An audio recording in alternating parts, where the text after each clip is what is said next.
il a assurément l'oreille du président.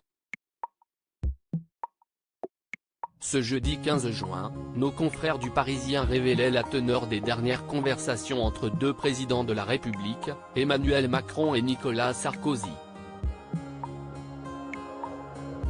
Le premier, arrivant au terme des 100 jours d'apaisement qu'il a promis après la réforme des retraites, cherche une façon de marquer la fin de cette période de colère pour de nombreux Français, notamment en demandant conseil au second, et en réfléchissant à un remaniement gouvernemental et à son ampleur.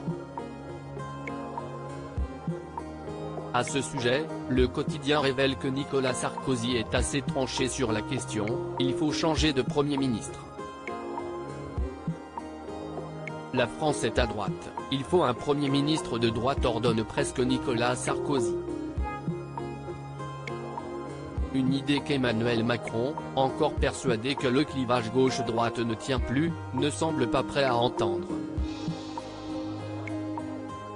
Pourtant, Nicolas Sarkozy persiste et signe, aidé par son désamour à l'égard d'Elisabeth Borne, qu'il qualifie de froide et sans saveur. « Vous venez de la gauche, vous devez décider à la droite », répéterait-il à l'envi à l'occupant actuel de l'Élysée.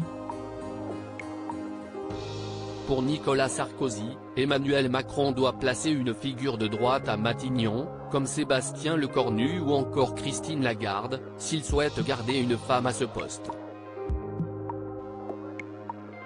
Une position que les membres des Républicains reprochent à leur ancien ténor, l'accusant d'une forme de trahison.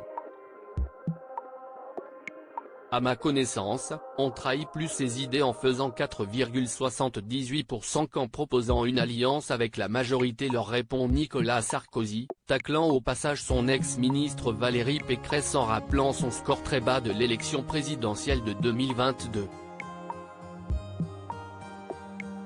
Reste que malgré les conversations entre eux, Emmanuel Macron n'a pas appliqué jusque-là les conseils donnés par l'ancien président. De quoi laisser penser que le mari de Brigitte Macron n'est pas encore convaincu.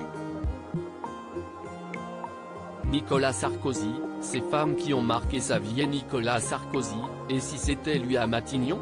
Autre hypothèse, plus surprenante mais pas impossible, celle de voir Matignon occupé par Nicolas Sarkozy lui-même. Selon un membre de son entourage qui s'est confié au Point, le président de la République de 2007 à 2012 en rêve.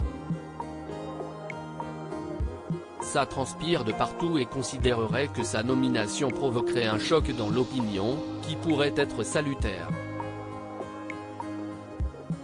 Mais cette possibilité serait également jugée trop risquée sur le plan des réactions des députés selon la majorité, qui craindrait alors une forme de cohabitation.